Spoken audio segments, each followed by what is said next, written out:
বন্ধু, আমি একটা জিনিস লক্ষ্য করলাম যে তুই বিদেশ থেকে আসার পরে দুই হাতে বন্ধু বান্ধবের পিছনে টাকা পয়সা খরচ করতেছিস। এরম অপচয় করিস নে, কারণ একটা সময় যখন তোর টাকা পয়সা থাকবে না, এসব বন্ধু বান্ধব তোর খোঁজ খবরও নেবে না।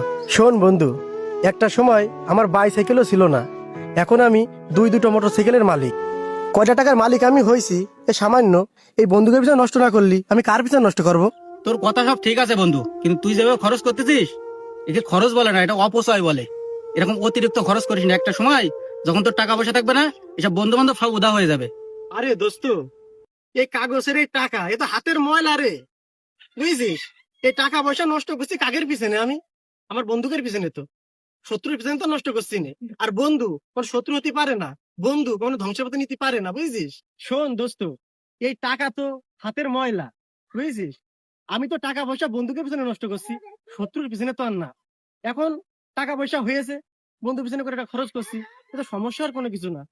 তোর কথা ঠিক আছে বন্ধু, কিন্তু আমার মতো বিপাকে যেদিন পড়বি সেই দিন বুঝতে পারবি, কারণ একটা সময় আমার সবই ছিল। তাহলে শোন বন্ধু। এই বন্ধু, তুই না বললি তোর গাড়ির তেল শেষ হয়ে গেছে? আরে হ্যাঁ, আরে পাগল, আমি থাকতে তোর গাড়ির তেল শেষ হবে কেন? হ্যাঁ, এনে ধর, গাড়ির ট্যাঙ্কি ফুল করবি আজকে। আর তুই যেন ওই যে কি বলছিলি? হ্যাঁ বন্ধু, আমার না ফোনটা একটু নষ্ট হয়ে গেছে। এনে ধর, আরো লাগলে আমারে বলিস, সমস্যা নেই। তোগের জন্যই তো খরচ করবো, টাকা পয়সা কি আমার কম আছে রে? বন্দুকের পিছনে খরচ করবো না তো কাদের পিছনে খরচ করবো? কি রে আরিফুল, মিরাজের আগের মতো ট্রিটমেন্ট দেয় না, পার্টি মাটিতে জয়েন দেয় না নাকি?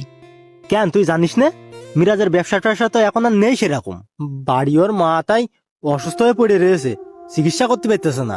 আমাকে টাকা দেবে কন্তে, আর ট্রিটমেন্ট কন্তে দেবে? তাহলে তো ওর অবস্থা খুব খারাপ রে। হ্যাঁ ভালোই খারাপ। আরিফুল বন্ধু, একটা বিপদে পড়ে তোদের কাছে আসলাম।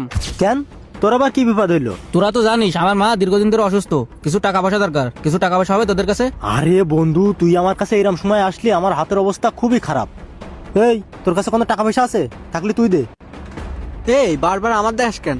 ওর টাকা কি আমি একা খাতাম? তুই খাতিস না, পারলি তুই দে। বন্ধু, এতক্ষণ দাঁড়ায় দাঁড়ায় তোদের দুজনের কাহিনী দেখতেছি। একটা সময় তোদের পিছনে আমি হাজার হাজার টাকা খরচ করেছি, আর আজকে আমার মা অসুস্থ, কয়টা টাকা লাগবে এই টাকা তোরা দিতে পারতেছিস না। তোদের এই দুইজনের নাটক দেখে আমি অবাক হয়ে গেছি। এক সময় তোদের পিছনে আমি কত টাকা পয়সা খরচ করেছি, তোদের জন্য আমি কি না করেছি। তোদের বিপদে যখন তখন আমি তোদের সাহায্য করেছি, আজ আমার বিপদে তোরা মুখ ফিরে নিচ্ছিস। তাহলে আর কি করা আছে বন্ধু? এই বিপদে যেহেতু তোরাও মুখ ফিরে নিচ্ছিস, তাহলে বাপের শেষ সম্বল এই মোটর সাইকেলটাই আছে, ওইটা বিক্রি করা ছাড়া আমার কোনো উপায় নেই। বন্ধু, সত্যি কি তুই তোর গাড়ি বিক্রি করবি? অন্য কোনো জায়গায় বিক্রি করিস নে, তোর গাড়ি আমি নেবো, আমি। এই মাত্রই না বললি তোদের কাছে কোনো টাকা পয়সা নেই?